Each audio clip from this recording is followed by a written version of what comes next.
All right, let's bring in our CBS Sports HQ NFL analyst, Ryan Wilson. All right, Ryan, John Harbaugh, he really wanted this win and record. 20 straight preseason wins, but they don't really count. Maybe they do, but, you play to win the game every time you step on the field. I guess that's the goal, right? Hats off to them, I guess, Ryan. But what do you make of the Ravens' record, 20 straight NFL preseason victories?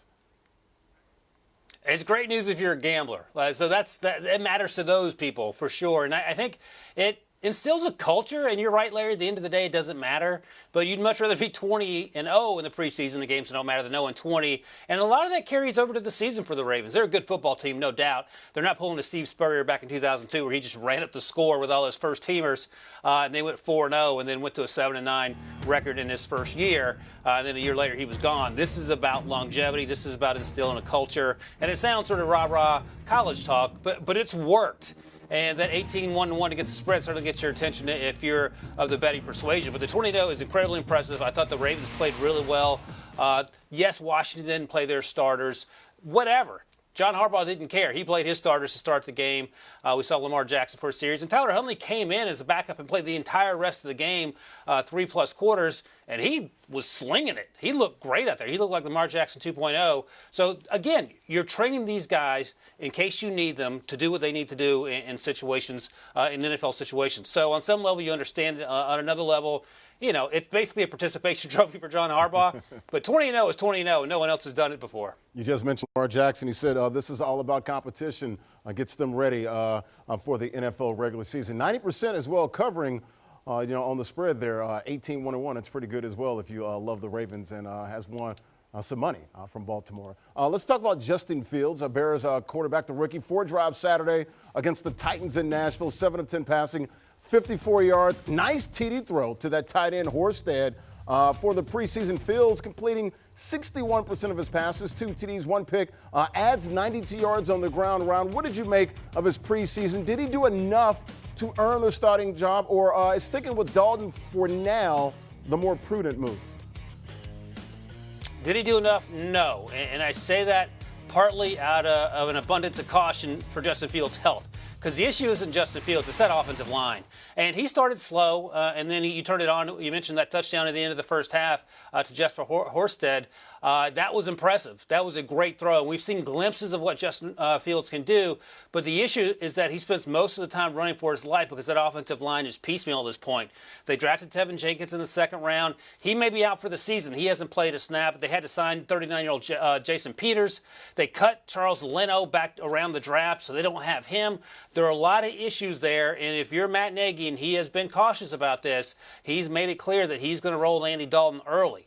And look, after watching that offensive line, do you want to put Justin Fields out there against the Rams in week 1? Because I sure don't. And Justin Fields, in his heart of heart, may want to play, but deep down he may say to himself, man, I don't want Aaron Donald slamming me into the ground for 60 minutes. So is he better than Andy Dalton? Yeah, he is. Physically and down the road, he'll certainly be a better quarterback. But again, just cautiously optimistic in terms of moving forward with him.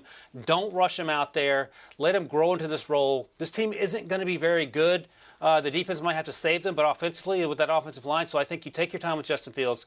You roll out Andy Dalton. And by the way, Larry, for as much as we're talking about how good Justin Fields is, and he has been impressive, here was Nick Foles' stat line. 10 of 13, 142 yards, and 2 touchdowns. So, you have to balance it out with some reality here. Justin Fields is a great story, but I think you have to wait 4 to 6 weeks before we try to get him out there on the field. Yeah, you got to wonder, though. You got to be careful with the red rifle out there against that defensive line against the Rams. Maybe Fields will give you a better chance. At least he can stay upright, but you're right. Rams going to be one of the best teams in the league this year. Jordan Love getting the start against the Bills for the Packers. Basically, his first start, Ryan, since 2019 at North Dakota State. Really only played 1 practice game last year. So Love playing until the third quarter, was 12 of 18, 149 yards.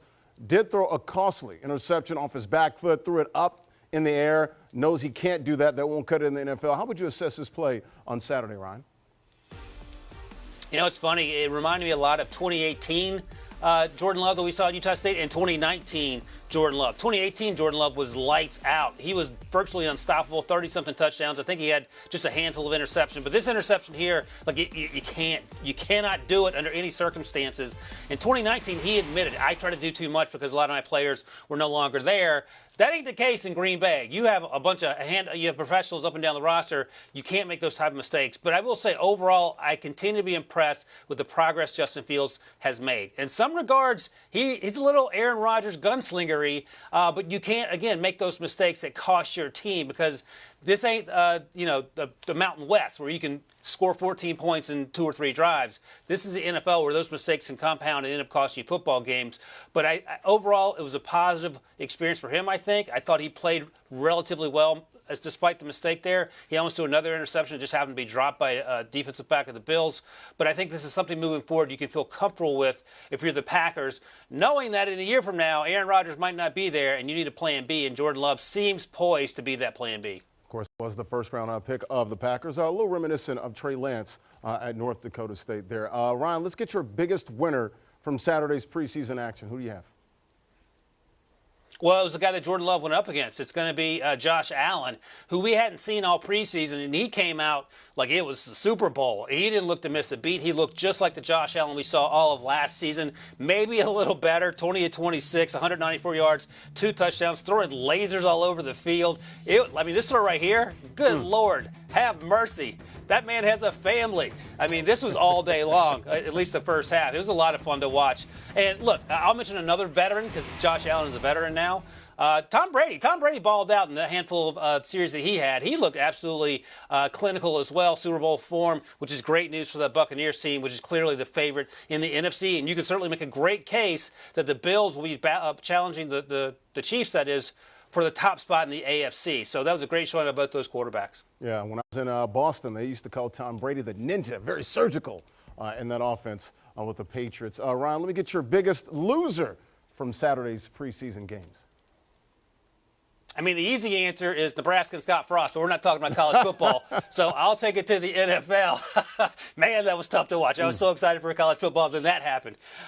In terms of the NFL, I feel terrible for J.K. Dobbins, the running back for the Ravens, who went down with a knee injury. We don't know how severe it is, but the reports are that he may miss some time. We'll all find out together what happens there. But it's this play here. It's just one of those things. You want to get your starters reps. This had nothing to do with John Harbaugh trying to win the game and go 20-0. This is all about getting your guys ready for the start of the season. We have one fewer preseason game, and this is just unlucky. But this is part of what happens when you have your starters out there. It's why a lot of teams have gone towards sitting their starters, and it's a conversation we have every year. How much is too much? How much is too little? So it's a terrible turn of events for J.K. Dobbins. The good news is we haven't seen a run on injuries this year to big-name players, so that's the good news. It doesn't make J.K. Dobbins feel any better, but hopefully he's back sooner than later. Yeah, well, of course, we'll await word on what happens with J.K. Dobbins. Didn't miss a lot of time at Ohio State, so wishing him good luck. He is our CBS Sports HQ NFL analyst, Ryan Wilson. Ryan, have a good weekend.